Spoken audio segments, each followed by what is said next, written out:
नमस्कार दोस्तों, सबसे पहले इस ट्रिलियन शब्द को समझना बहुत जरूरी है क्योंकि ये नंबर इतना बड़ा है, लोग बोलने बोलने में तो बोल जाते हैं Over $70 million. Billion. $1 trillion. लेकिन दिमाग के लिए प्रोसेस करना ये काफी मुश्किल होता है। इसे टाइम के हिसाब से सोच कर देखो, अगर आप समय में 1 मिलियन सेकंड्स पीछे जाओगे तो आप 11.5 दिन पीछे चले जाओगे। कोई ज्यादा बड़ा समय नहीं है, लेकिन अगर आप 1 बिलियन सेकंड्स टाइम में पीछे जाओगे तो आप 32 साल पीछे चले जाओगे, यानी कि शायद आपके या मेरे पैदा होने से पहले। लेकिन अगर आप समय में 1 ट्रिलियन सेकंड्स पीछे जाओगे तो आप सीधा 31,000 साल पीछे चले जाओगे, यानी एक ऐसे समय में जहाँ कोई इंसानी सिविलाइजेशन शुरू भी नहीं हुई थी। आज के दिन दुनिया भर में सिर्फ 21 देश ऐसे हैं जिनका जीडीपी $1 ट्रिलियन से ज्यादा है, और अब इलॉन मस्क की नेटवर्थ इस नंबर को क्रॉस कर चुकी है। अब सवाल ये है कि ये नेटवर्थ एक्चुअली में कैलकुलेट कैसे करी गई, और यहीं पर आता है दोस्तों पहला बड़ा खेल बिलियनर या ट्रिलियनर होने का। फोर्ब्स के हिसाब से इलॉन मस्क के पास स्पेसएक्स के 38% शेयर्स हैं, और स्पेसएक्स कंपनी की जो वैल्यूएशन है मार्केट में वो $2.2 ट्रिलियन की हो चुकी है। ऐसे ही टेस्ला की वैल्यूएशन लगभग $1 ट्रिलियन से ज्यादा की है। इसमें इलॉन का शेयर 15 से 25% तक का बताया जाता है। तो सिर्फ इन 2 कंपनीज में स्टेक की वजह से ही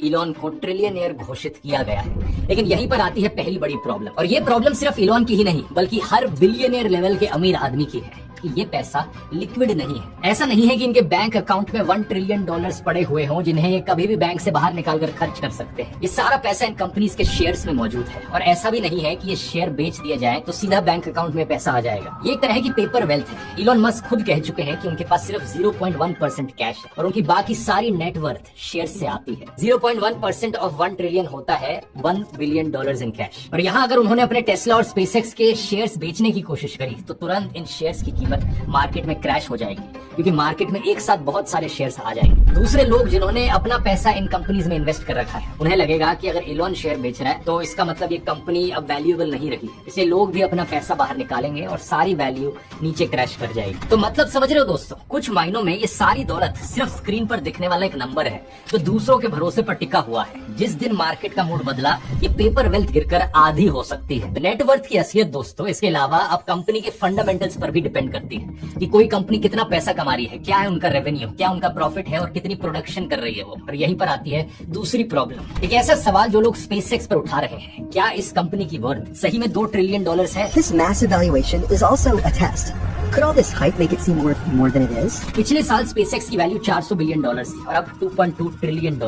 लेकिन ऐसे एक साल में स्पेसएक्स ने ऐसा कुछ भी नहीं किया जो इस बढ़ी हुई वैल्यूएशन को जस्टिफाई कर सके। उल्टा ये कंपनी घाटे में चल रही है। 2025 में इस कंपनी ने करीब $5 बिलियन का लॉस रिकॉर्ड किया था, इसे नुकसान हुआ था, और इस साल भी करीब पिछले 3 महीनों में ऑलरेडी $4.28 बिलियन का नुकसान हो चुका है। ये सिर्फ मैं नहीं कह रहा हूँ, रिसर्च फर्म मॉर्निंग स्टार के मुताबिक स्पेसएक्स की असली वैल्यू लगभग $780 बिलियन की है, जो कि उसके अभी के प्राइस का सिर्फ 35 से 40% है। अब आप पूछोगे अगर ऐसा सही में है तो स्टॉक मार्केट की वैल्यूएशन इतनी ज्यादा कैसे हो गई? इसका जवाब है दोस्तों इलॉन मस्क। लोग स्पेसएक्स पर पैसा नहीं लगा रहे हैं, वो इलॉन मस्क के दिखाए गए सपनों पर पैसा लगा रहे हैं। इकोनॉमिस्ट बर्टन मेलकील अपनी किताब random walk down wall street में स्टॉक वैल्यूएशन की 2 थ्योरीज देते हैं। पहली थ्योरी है फर्म फाउंडेशन थ्योरी, जिसमें किसी कंपनी के शेयर्स की कीमत फंडामेंटल्स पर डिपेंड करती है, जैसे कि कंपनी कितना पैसा कमाती है, कितना मुनाफा कमाती है। और दूसरी थ्योरी है Castle's in the air theory, यानी हवाई महल। इसमें शेयर्स की कीमत का कंपनी की परफॉर्मेंस से कोई रिलेशन नहीं होता, और वैल्यूएशन साइकोलॉजिकल वैल्यू पर डिपेंड करती है। इलॉन मस्क की दोनों कंपनीज इस दूसरी कैटेगरी में आती है। ये हवा में महल बनाने के